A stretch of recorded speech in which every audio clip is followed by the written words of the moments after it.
Hello friends, welcome to another episode of DEW Journal Live, the video channel of DEW Journal that brings you the latest advancements in technology and expert insights.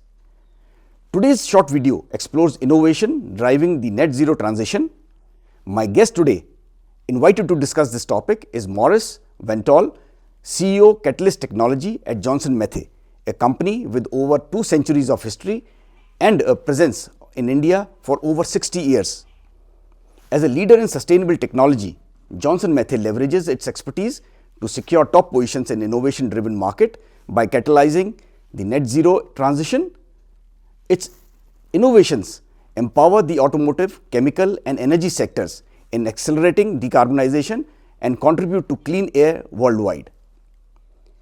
I asked Maurice about the company's expertise and its newly opened engineering center in Mumbai.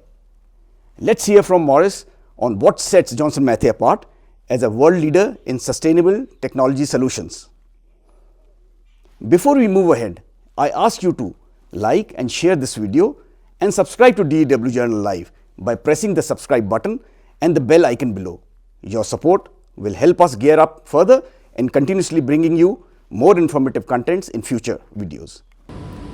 Maurice Ventol, I'm the Chief Executive Officer of the Catalyst Technology business, one of the 4 business units of Johnson Matthey PLC. Johnson Matthey PLC is a 4 billion company that is listed on the London Stock Exchange, and 31 years in the chemical industry, and my background is in catalysis, so very suitable for Johnson Matthey. What do we do in my business?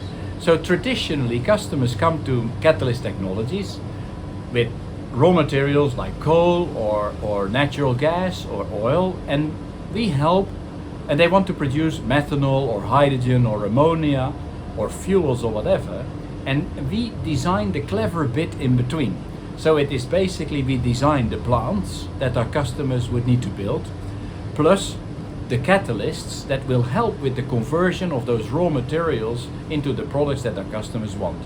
Nowadays, of course, you see a broadening in the interest of different raw materials. Nowadays it's also about biomass, it is about municipal solid waste, it's about CO2 as a feedstock. And also our technologies are very much suitable to produce the chemical building blocks and the fuels that society needs to thrive, also from those alternative feedstocks. And of course in India there's a lot of renewable energy, there's a lot of residual biomass that you can convert into methanol or sustainable aviation fuel, and that is why we really want to expand here with a full-fledged engineering center. So it is the 3rd engineering center we have as Johnson Matthey, and it is at equal footing with the ones in Manchester and in London. And we develop technologies not only and engineer plants not only for the customers in India, but also for customers all around the world. We moved to India around 60 years ago, and currently we have 9 different production and commercial offices here around the country, and we employ about 1,000 people, about 8.5–9% of the population. The number of employees of JM works actually in India. So we have a long history and many customers here. We have catalyst production here, many customers here, but the engineering of the plants that we design was typically done in our engineering centers in Manchester and in London. And what we wanted to do is to get closer to where the talents are and where the growth is, and where many of our customers are that will benefit from that growth. And then you make the combination of India and a very long heritage in engineering, a lot of talents here, a lot of experience here. So that was the reason why we wanted to set up this India Engineering Center here in Mumbai. When you look, of course, at India, like many countries, have set a net zero goal. By 2070, the country wants to be net zero. Currently, a lot of the oil and the gas is actually imported, a lot of the energy is imported. But when you look at the new future, so to speak, where there is many more renewables, India is in an excellent position to benefit to the max of that trend, because renewable electricity, massive investments in solar and otherwise, from that you can generate hydrogen, and we also make components for electrolyzers, so that's another route. Then you have a lot of agricultural byproducts, the residual biomass that was traditionally burned on the fields, giving pollution and smoke. Now you can gather that biomass and convert it into methanol or sustainable aviation fuel.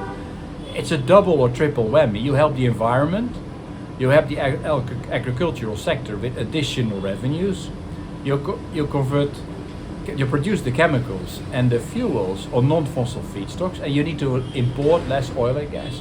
So I think for the nation that is very beneficial. And many companies, leading chemical and energy companies here, also have, of course, their offices abroad. So technologies that are brought to scale here in India, they can also bring with them to other nations. And we're ready to help because we are a global catalyst producer and supplier and licensor. So we want to go where our customers go. Yeah, when you look at this region in particular, of course, there is a lot of biomass here in India, but also in many other countries around Southeast Asia. So what we believe is that the technologies that we have in our portfolio are also excellently suited for the other nations in the region to convert their residual biomass into the chemicals and fuels that they need. And when you look at my business, most of the catalysts that we produce in India, they're actually for exports. So we serve our local customer base, but we export by far most of it. So actually we do contribute to the export of India. Thank you. Thank you.